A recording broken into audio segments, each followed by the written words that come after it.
नहीं पटाने वाले उद्योगों पर कार्रवाई की जाएगी। कांग्रेस सदस्य उमेश पटेल ने प्रश्नकाल में यह मामला उठाया।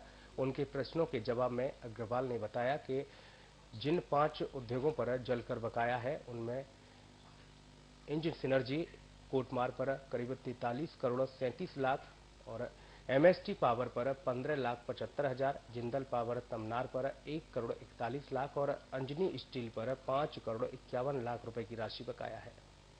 जो जिला है वो औद्योगिक क्षेत्र बन चुका है और जो मेरी जानकारी के अनुसार बहुत सारे ऐसे उद्योग हैं जिन्होंने अभी तक अनुबंध तक नहीं किया है सरकार के साथ कि वो जिससे वो जलकर पूरा दे सके। तो ऐसे विषय को लेकर मैंने आज प्रश्न उठाया था और उनको ये अवगत कराया कि 2009 में एक सर्वे हुआ है जल संसाधन विभाग से और जिला प्रशासन से। उस सर्वे के अनुसार वो लिस्ट डाउन किए थे जो भी कंपनी जो इस मामले में जो लोग भूमिगत जल का उपयोग कर रहे हैं या जिनका अनुबंध नहीं है, उन सब जिनका अनुबंध है नहीं और जिनका भूमिगत जल का उपयोग कर रहे हैं उन्हें पेनाल्टी लगाने के लिए एक रिपोर्ट तैयार की थी जो 112 पृष्ठ का है। उसको वो मंत्री जी को 112 पृष्ठ के जो रिपोर्ट है उसको मंत्री जी को भेजा गया था, लेकिन अभी तक यहां से कोई दिशा निर्देश वहां मिला नहीं है, इसलिए उनके ऊपर कोई कार्रवाई नहीं हो रही है। बहुत सारे उद्योगों में पानी का अनुबंध किया है, परंतु वो उद्योग पूरी तरह नहीं लगने के कारण वो कम पानी का उपयोग कर रहे हैं।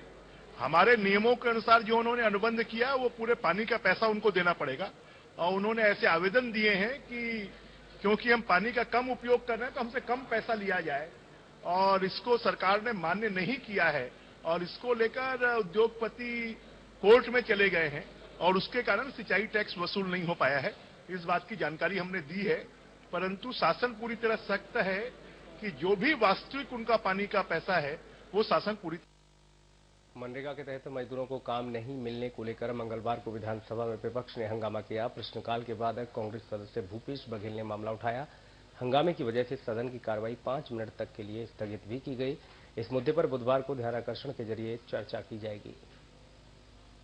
के अधिकतम प्रतिशत आबादी को छूने वाले थे। सबसे जरूरतमंद व्यक्ति ही काम करने जाता है और किसान ही हमारे पेट को भरता है, और ये दोनों मुद्दे स्थगन के माध्यम से चर्चा में नहीं आ सके, इसका हमें जरूर दुख है। हालांकि व्यवस्था अभी अध्यक्ष जी ने ये दी है कि रोजगार गारंटी के मामले को स्थगन को वो ध्यानाकर्षण में परिवर्तित करके चर्चा कराने के लिए सहमत हो गए हैं। तो चर्चा इस पे अब ध्यानाकर्षण के माध्यम से हो जाएगी। मजदूर काम के लिए भटक रहे हैं। पहले सरकार ग्राम सभा का आयोजन करती थी और उसे प्रस्ताव पारित करके कार्य स्वीकृत करते थे, लेकिन अब मार्च महीना आ गया है, इसके बाद भी एक भी काम पूरे प्रदेश में प्रारंभ नहीं हुआ है। किसानों में बहुत ही आक्रोश है। अब बरसात आने में 100 दिन भी नहीं बचे हैं और फिर राज्य सरकार तो 150 दिन रोजगार गारंटी में काम देने की बात किया करते थे, अब तो 100 दिन भी नहीं बचे। तो ऐसे में मजदूरों के साथ अन्याय अत्याचार सरकार कर रही है। इसके लिए हम लोगों ने स्थगन लाया था और जिसमें कल ध्यानाकर्षण में संभवतः कल चर्चा होगी सदन में। कांग्रेस के पास जनहित के विषय नहीं, महत्वपूर्ण बात यह है वो राजनीतिक विषयों को लेकर बात कर रही है। छत्तीसगढ़ विधानसभा में आदिवासी क्षेत्रों के लिए परियोजना सलाहकार समिति के गठन का मुद्दा जोर शोर से उठा। सत्ता पक्ष के जवाब से असंतुष्ट कांग्रेस सदस्यों ने सदन से वॉकआउट कर दिया। प्रश्नकाल के दौरान कांग्रेस विधायक दीपक जैन ने पूछा कि जगदलपुर परियोजना में वर्ष 2013 से 2014, 2014 से 2015 में कितनी राशि आवंटित की गई है, साथ ही इस परियोजना को लेकर कितनी राशि शेष है, साथ ही कौन कौन सी कार्य योजना प्रस्तावित है। दीपक जैन के सवाल के जवाब में संसदीय कार्य मंत्री अजय चंद्राकर ने बताया कि आदिवासी हितों के लिए परियोजना क्रियान्वयन समिति है।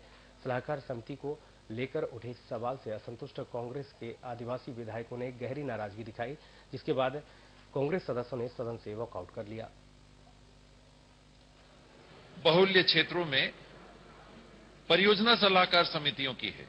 ये हमेशा से व्यवस्था बनी रही थी कि अनुसूचित जनजाति समाज के लिए जो पृथक से धनराशि भारत शासन भी और राज्य शासन भी उपलब्ध कराती है, वो अनुसूचित जनजाति क्षेत्रों में अनुसूचित जनजाति वर्ग के प्रतिनिधियों के माध्यम से उनके हित में उनके मंशा के अनुरूप अधिक से अधिक उपयोग में आ सके, इसके लिए परियोजना सलाहकार समितियों का गठन किया गया था। मात्र राजनीतिकरण इसका करके कि ये प्रतिनिधि वर्तमान में कांग्रेस पक्ष के ज्यादा जीत के आए हुए हैं, अर्थात इन क्षेत्रों में ये आदिवासी परियोजना समितियों को आप गठन ही मत करो। और इन्हीं कारणों से ये परिस्थिति बनी हुई है कि चुने हुए जनता के प्रतिनिधि अनुसूचित जनजाति वर्ग के लिए, आदिवासी वर्ग के लिए अपनी ओर से काम में सलाहकार अपना योगदान नहीं दे पा रहे और अधिकारी कुर्सियों पे बैठ के जैसा चाह रहे हैं वैसा काम करते चले जा रहे हैं। हम लोग बस्तर से कांग्रेस के ज्यादा संख्या में विधायक जीत कर आए हैं, इसलिए सत्ता पक्ष और वहां के मंत्री चाहते हैं कि बस्तर में जो आदिवासी सलाहकार समिति है वहां अधिकारियों के साथ साथ जनप्रतिनिधि होते हैं उस समिति में, और उस समिति को सरकार ने इनके पास अध्यक्ष बनाने के लिए कोई सदस्य बचे नहीं है, इसलिए इन लोगों ने, सरकार ने उनको क्रियान्वयन समिति बनाकर उसको पूरे आदिवासियों के नाम से जो पैसे करोड़ों रुपए आती है सालाना, उस पैसे को सरकार द्वारा अधिकारियों के माध्यम से बंदरबाट किया जा रहा है उसको।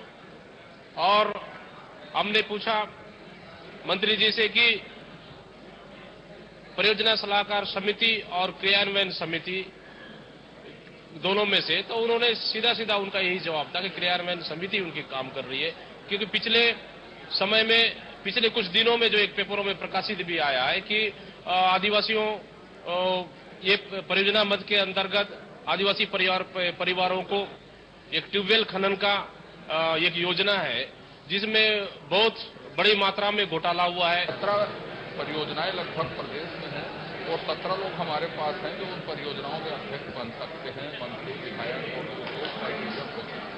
ऐसा कुछ भी नहीं है। वो एक राजनीतिक प्रक्रिया है और वो प्रक्रिया के तहत किसानों और मजदूरों के मुद्दे को लेकर कांग्रेस बलौदाबाजार से विधानसभा तक किसान मजदूर न्याय यात्रा निकाल रही है। यह यात्रा कल से शुरू होगी और 16 मार्च को विधानसभा घेराव के साथ समाप्त होगी। यात्रा शुरू करने से पहले प्रदेश कांग्रेस अध्यक्ष भूपेश बघेल ने आज छत्तीसगढ़ के महान विभूतियों को नमन किया। बघेल ने किसानों को धान का बोनस देने के लिए मुख्यमंत्री डॉक्टर रमन सिंह को 11 फरवरी को पत्र लिखा था, लेकिन इस पत्र पर कोई भी जवाब नहीं आया। मुद्दे को लेकर सदन में हंगामा करने के बाद अब कांग्रेस सड़क की लड़ाई लड़ने जा रही है। नमन पद यात्रा और इसके तहत में भूपेश बघेल जी आज कई जगहों पे वरिष्ठ नेताओं के समाधि पर पहुंचे, माल्यार्पण किया। वहां पहुंच के आपने जिस तरह से कल आपकी यात्रा शुरू हो रही है, आप कई जगह पहुंचे, सदन में आपने इस मुद्दे को उठाया। अब किस तरह से इस मुद्दे को आप आगे ले जा रहे हैं?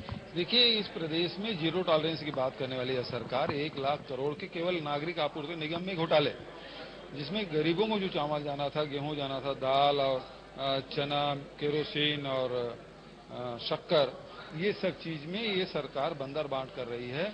जहां 56 लाख राशन कार्ड है वहां 70 लाख राशन कार्ड बांटे हैं। 20 लाख राशन कार्ड, क्योंकि 90% ये लोग बांटे या 80% कर रहे हैं, तो ये लगभग 25-26 लाख राशन कार्ड फर्जी बांटे हैं और उसके जो पैसा है उसी के बंदर बांट मुख्यमंत्री निवास से लेकर मंत्री और अधिकारियों तक के जा रहे थे। तो इस मामले को लेकर हम लोग पदयात्रा कर रहे हैं। किसान को बोनस से सरकार नहीं दे रही, क्योंकि सारे पैसे वो भ्रष्टाचार में भेंट चढ़ रहे हैं, न किसानों को दे पा रहे हैं, मनरेगा शुरू नहीं हो पा रहा है। इस कार्यक्रम का नाम हमने किसान मजदूर न्याय यात्रा रखा है और 16 तारीख विधानसभा घेराव करेंगे। किस तरह से यात्रा आगे बढ़ेगी? जैसे बलौदाबाजार से यात्रा किस रूप में और किस तरह से विधानसभा पहुंचेगी, क्योंकि विधानसभा घेराव का भी आपने फैसला कर रखा है? 11 तारीख से कल हम लोग बलौदाबाजार से शुरू करेंगे। पहला पड़ाव हमारा पलारी में होगा, दूसरा संडी में, तीसरा खरोरा, चौथा सारागांव और दूंदे। उसके बाद 16 तारीख की विधानसभा का हमारा घेराव रहेगा, जिसमें प्रदेश भर से किसान, मजदूर और सारे कांग्रेस जन आएंगे। फिलिपाइन से आज आपने नमन शुरू की, कई वरिष्ठ नेताओं के समाधि स्थल पर पहुंचे, कहां गए आप आज? क्योंकि ये हमारे पुरोधा हैं जिन्होंने छत्तीसगढ़ के खुशहाल छत्तीसगढ़ का सपना देखा था। ये तो सबसे पहले चंदूलाल चंद्राकर, पंडित श्यामलाल शुक्ल, स्वामी आत्मानंद जी, पंडित सुंदरलाल शर्मा, ठाकुर प्यारेलाल सिंह, हरी सिंह जी, उसके बाद फिर महात्मा गांधी, डॉक्टर खूबचंद बघेल, और उसके बाद विद्याचरण, नंद कुमार पटेल और महेंद्र कर्मा, उदय मुदलियार, और उसके बाद अंबेडकर जी की मूर्ति में जाकर हम लोगों ने माल्यार्पण किया। और शहीद भगत सिंह को नमन करते हुए हम लोग सोना खान जाएंगे, जहां शहीद वीर नारायण सिंह जी की कर्मभूमि है, जन्मभूमि है, वहां प्रणाम करके फिर गुरु घासीदास जी के तपोभूमि गिरौदपुरी जाएंगे और रात विश्राम बड़ौदा बाजार। एक ऐसा आगाज आज ही हो चुका है। निश्चित रूप से आज हमने शुरुआत करी थी, सुबह 9 बजे से हम लोगों ने शुरू किया है, रात तक के चलेगा। तो आगाज हो चुका है और इस यात्रा के जरिए कहीं ना कहीं कांग्रेस सरकार को गिरती नजर आएगी। कैमरामैन डीके सिन्हा के साथ